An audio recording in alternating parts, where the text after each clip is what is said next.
എനിക്ക് സത്യം പറഞ്ഞാൽ ഈ പടത്തിന് അവളുടെ രാവുകൾ എന്ന സിനിമ ഉണ്ടെന്ന് ഞാൻ അറിഞ്ഞിട്ടുണ്ടായിരുന്നു. ഞാൻ ഗുജറാത്തിലായതുകൊണ്ട് എനിക്ക് കുറേ ചില സിനിമകളെ കുറിച്ച് അങ്ങനെ നോളജ് ഉണ്ടായിരുന്നില്ല. അവരുടെ രാവുകൾ എന്ന സിനിമ വന്നപ്പോൾ ഞാൻ ഓക്കെ ഞാൻ എപ്പോഴും ഷാലിനോട് പറഞ്ഞു ഓക്കേടാ കുഴപ്പമില്ലാത്ത പേരാണ്, ഞാൻ അങ്ങനെ ഇടിച്ച് കയറി അടിപൊളി എന്ന് പറയുന്ന ഒരാളല്ല. പക്ഷേ എന്നെ കുറേ പേര് ഇങ്ങോട്ട് വിളിക്കുക. അപ്പോൾ ഞാൻ പറഞ്ഞു അത്രയും അടിപൊളി പേരാണ്. ബിക്കോസ് ഞാൻ അപ്പോൾ ഷാലിനെ വിളിച്ചു. ഷാലിന് അവർ നിനക്ക് അറിയാത്തൊരു സംഭവം, ഇത് അവളുടെ എന്ന് വെച്ചാൽ ഇറ്റ്സ് ഒരു മാർക്കറ്റിംഗ് സ്ട്രാറ്റജി കൂടിയായിരുന്നു. അത് പോസിറ്റീവായിട്ട് വർക്കൗട്ടായി. ഇപ്പോൾ സിനിമ തിയേറ്ററിൽ വരുന്നുണ്ട്, അപ്പോൾ അതിനെക്കുറിച്ച് എനിക്ക് ഓപ്പണായിട്ട് പറയാം. അപ്പോൾ ഞാൻ എന്താ സംഭവം, അപ്പോൾ ഇങ്ങനൊരു സിനിമ ഒരു എക്സൈറ്റ്മെൻറ്റ് ഉണ്ടാക്കിയ സിനിമയാണ് ആണല്ലേ. എന്നെ കുറേ പേര് വിളിക്കുന്നുണ്ട്. ഞാൻ വിചാരിച്ചു അവരുടെ രാവുകൾക്ക് വലിയ പ്രത്യേകത ഒന്നും ഇല്ലല്ലോ.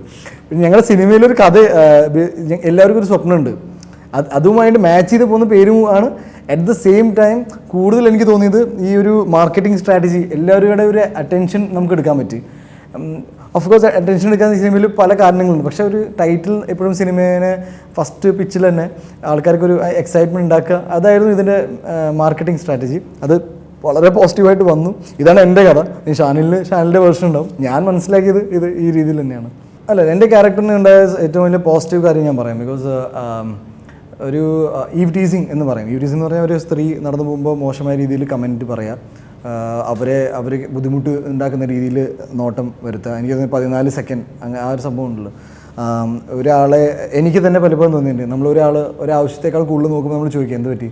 ഇപ്പോൾ നമ്മൾ ആണുങ്ങളായതുകൊണ്ട് ഒരു നോട്ടത്തിലോ അല്ലെങ്കിൽ മറ്റു തരത്തിൽ നമുക്ക് അതിനെ ഒതുക്കാം. പക്ഷേ സ്ത്രീ എന്ന രീതിയിൽ വരുമ്പോൾ അവർക്ക് ഡിസ്കംഫർട്ട് ഉണ്ടാക്കുന്ന പല ഇതുണ്ട്.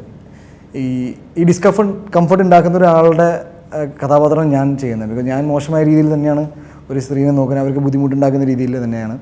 എന്നാൽ അതിനെ ഭയങ്കര ബ്യൂട്ടിഫുള്ളി ആ ക്യാരക്ടർ ഒരു തിരിച്ചറിവിലേക്ക് എത്തുന്നുണ്ട്, ഒരു പ്രണയത്തിലേക്ക് എത്തുന്നുണ്ട്. പ്രണയം വരുമ്പോൾ ഇതൊക്കെ ഒരിക്കലും ശരിയായിരുന്നില്ല എന്നൊരു മെസ്സേജ് കൂടി എൻ്റെ ക്യാരക്ടർ പറയുന്നുണ്ട്. പക്ഷേ നല്ല കാര്യങ്ങൾ ചില സമയത്ത് പറയാൻ വേണ്ടി മോശം വഴികൾ അല്ലെങ്കിൽ ഒരു ട്രീറ്റ്മെൻറ്റ് അങ്ങനെയാണല്ലോ. നമ്മളൊരു ആദ്യം അതിൻ്റെ തെറ്റുകൾ പറഞ്ഞു കൊടുക്കണം.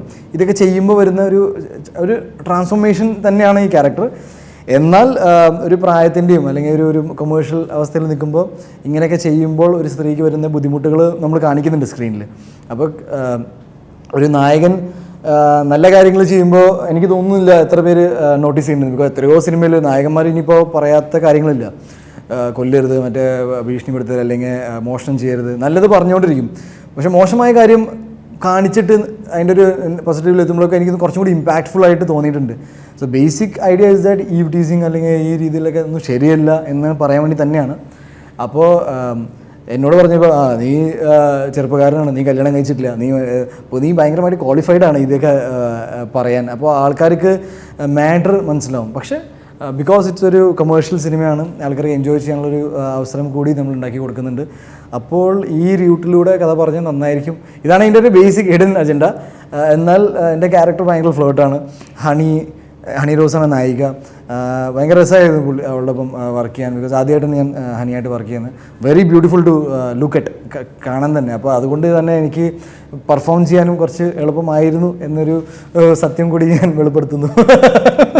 ഷാനിലുമായിട്ട് ഫസ്റ്റ് ഇംപ്രഷൻ ഇത് തന്നെയായിരുന്നു. നല്ലൊരു കൺസെപ്റ്റ് നല്ല രീതിയിൽ എക്സിക്യൂട്ട് ചെയ്ത ഒരു ഡയറക്ടർ, പുതിയ ഡയറക്ടർ എന്നൊരു ഡെഫിനറ്റ്ലൊരു നമ്മൾ സ്ക്രിപ്റ്റ് കേൾക്കണമെന്ന് പറയണമെന്ന് പറയുമ്പോൾ അഫ്കോഴ്സ് എന്ന് പറയാൻ നമ്മൾ പറഞ്ഞുപോയി. സെക്കൻഡ് എനിക്ക് തോന്നിയത് എന്നോട് പറഞ്ഞ സ്ക്രിപ്റ്റിനെക്കാട്ടും മുകളിലായിട്ട് ഷൂട്ട് ചെയ്തു എന്നാണ് ഇപ്പോൾ എനിക്ക് ഷാനിനോടുള്ളൊരു ഇഷ്ടം. ബിക്കോസ് പലപ്പോഴും കഥകൾ പറയുമ്പോൾ എനിക്ക് തോന്നിയിട്ടുണ്ട്, നമ്മുടെ സിനിമ ആയാലും, ഞാൻ ഇപ്പോൾ സിനിമകളുടെ പേര് പറയുന്നില്ല, വിജയിച്ച സിനിമകളുണ്ട്, ഒരിക്കലും വിജയിക്കില്ല എന്ന് തോന്നിയ പല സിനിമകളുണ്ട്. ജസ്റ്റ് ദാറ്റ് ആ ഡയറക്ടർ ഒരു കാര്യം പറയും, എസ്പെഷ്യൽ റൈറ്ററും ഷാനിൽ തന്നെയാണ്, പറഞ്ഞതിനേക്കാളും നല്ല രീതിയിൽ ഷൂട്ട് ചെയ്തു. ആ ഒരു കേർട്സി ഉണ്ട്. ബിക്കോസ് പലപ്പോഴും ഈ സമയത്ത് പുതിയ ആൾക്കാർ വന്ന് പറഞ്ഞിട്ട് ചില സമയത്ത് എക്സിക്യൂഷൻ പാളി പോകാറുണ്ട്. എൻ്റെ സിനിമയല്ല, ഞാൻ അന്യ ഭാഷ സിനിമകൾ അല്ലെങ്കിൽ മറ്റ് നടന്മാരുടെ സിനിമകൾ കാണുമ്പോൾ ജസ്റ്റ് ബിക്കോസ് ആ എക്സിക്യൂഷൻ അല്ലെങ്കിൽ ഡയറക്ഷൻ കുറച്ച് മോശമായി പോയതുകൊണ്ട് നല്ലൊരു തോട്ട് വർക്കൗട്ട് ആയില്ല എന്ന് പലപ്പോഴും തോന്നിയിട്ടുണ്ട്. പക്ഷേ ഷാനിലെ കേസിൽ ഭയങ്കര ജെന്റിൽമാനാണ്. പിന്നെ ഒരു സിനിമയ്ക്ക് വേണ്ടിയിട്ട് ഇത്രയും കാലം വെയിറ്റ് ചെയ്തു. ഈ സിനിമ ഡിലേഡ് ആയിട്ടുണ്ട്.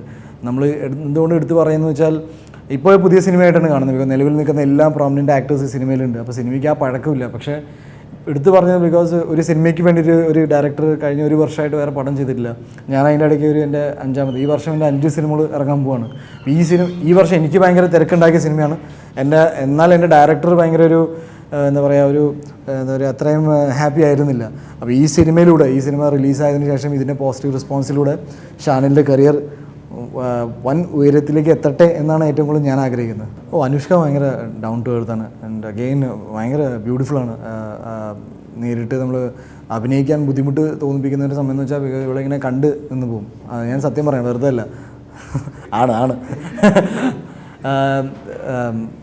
അതുകൊണ്ട് തന്നെ ഭയങ്കര സന്തോഷമുണ്ട്. പിന്നെ ഇത്രയും വലിയ സിനിമയിൽ അഭിനയിച്ചിട്ടും പുള്ളിക്കാരത്തി ഭയങ്കര സിമ്പിളായിട്ട് എൻ്റെ ഈ അടുത്തായിട്ട് എൻ്റെ ഒരു അടുത്ത സുഹൃത്തിൻ്റെ ചെറിയൊരു കടയിലേക്ക്, അൻഷാദ് എന്ന് പറഞ്ഞൊരു സുഹൃത്താണ്, പുള്ളീനെ കാണാനും ഭയങ്കര ബിക്കോസ് കൊളപ്പുള്ളിയിലൊരു ബസ് സ്റ്റാൻഡിൻ്റെ അടുത്താണ് ഇവൻ്റെ ഒരു ആയുർവേദിക് ശാല. അവിടെ വന്നു, അത് ഭയങ്കര ന്യൂസായിട്ടുണ്ടായിരുന്നു. അപ്പോൾ അതിനെക്കുറിച്ചും എന്ന് പറഞ്ഞാൽ ആ സ്റ്റാഡത്തിൽ നിൽക്കുന്ന ഒരാൾക്ക് ഇങ്ങനെയൊക്കെ ചെയ്യേണ്ട ആവശ്യമുണ്ടെന്ന് ബിക്കോസ് ഞാൻ പറയുകയും ചെയ്തു, നിങ്ങൾ ഉദ്ദേശിക്കുന്ന ഒരു സ്പാ വലിയ സംഭവമല്ല, ഭയങ്കര സട്ടിലായിട്ടൊരു ആയുർവേദ കേന്ദ്രം എങ്ങനെ ഉണ്ടാവും അങ്ങനെയൊക്കെയാണ്. പക്ഷേ ഈ വെന്ത് അപ്പോൾ ആ ഒരു ഹംബിൾനെസ് പുള്ളിക്കാരത്തിൻ്റെ കരിയറിൽ വരുന്ന നേട്ടങ്ങൾ എന്തുകൊണ്ടാണെന്ന് നമുക്ക് ഒരു പാഠം കൂടിയാണ്. പിന്നീട് എല്ലാ സിനിമകൾ ഭാഷകൾ ഒരു നടനെ ലിമിറ്റ് ചെയ്യാൻ പാടില്ല. അതേപോലെ തന്നെ ആർട്ടിനൊരു ലാംഗ്വേജ് ഒരു ബാരിയറല്ല, സത്യത്തിലൊരു കൺസെപ്റ്റ്. ഇപ്പോൾ ഈ സിനിമ അവരുടെ ആവുകൾ എന്ന സിനിമ ഏത് ഭാഷയിലും പോകേണ്ട സിനിമയാണ്. ബിക്കോസ് അതിന് ലാംഗ്വേജ് ഒരു ബാരിയറല്ല, യൂണിവേഴ്സൽ സബ്ജക്റ്റാണ്. അപ്പോൾ ഇതേപോലത്തെ സിനിമകൾ ചെയ്യണം എന്ന ആഗ്രഹമുണ്ട് എനിക്ക്. അറ്റ് ദ സെയിം ടൈം പല സിനിമകളും പല ലാംഗ്വേജസ് ഹാൻഡിൽ ചെയ്യണമെന്നുണ്ട്. ബിക്കോസ് തെലുങ്ക് ചെയ്തപ്പോൾ എനിക്ക് തോന്നിയത് എനിക്ക് ഒട്ടും അറിയാത്തൊരു ഭാഷ എനിക്ക് ഹാൻഡിൽ ചെയ്യാൻ പറ്റി എന്നൊരു തിരിച്ചറിവും, ആ തിരിച്ചറിവ് എനിക്ക് തന്ന കോൺഫിഡൻസും. ഇപ്പോൾ മലയാളത്തിൽ ഇപ്പോൾ ഞാൻ ഇമ്മീഡിയറ്റ്ലി ചെയ്ത ക്ലിൻ്റ് ആയിരുന്നു. അപ്പോൾ എൻ്റെ ഡയറക്ടർ സാർ എന്നോട് പറഞ്ഞു, തെലുങ്ക് ചെയ്തുകൊണ്ട് മലയാളത്തിൽ ഇപ്പോൾ ഡയലോഗ്സൊക്കെ ഫുൾ പഠിക്കുന്നുണ്ടല്ലോ എന്ന്. ദാറ്റ് ഈസ് ഒരു 1-2 പേജ് ഡയലോഗുണ്ട്, ഞാനും വിനയും നടന്നു വരുന്ന ഒറ്റ സിംഗിൾ ടേക്കിൽ വരുന്ന സംഭവം. അത് ഞാൻ പറഞ്ഞപ്പോൾ എനിക്ക് പുള്ളിക്കാരൻ മെമ്മറി കൂടിയിട്ടുണ്ടല്ലേ. അപ്പോൾ ഇത് ഞാൻ പോലും അറിയാതെ എന്നെ എഫക്റ്റ് ചെയ്ത പല സട്ടിലായ ചില കാര്യങ്ങളാണ്. അത് ഇനി ഹിന്ദി ചെയ്യാൻ ആഗ്രഹമുണ്ട്, തമിഴാണെങ്കിലും എല്ലാ ലാംഗ്വേജസിലേക്ക് പോകണമെന്ന് ആഗ്രഹമുണ്ട്. സോ ഇറ്റ്സ് ലൈക്ക് ഒരു പോസിറ്റീവായിട്ടാണ് ഞാൻ എല്ലാം കാണുന്നത്.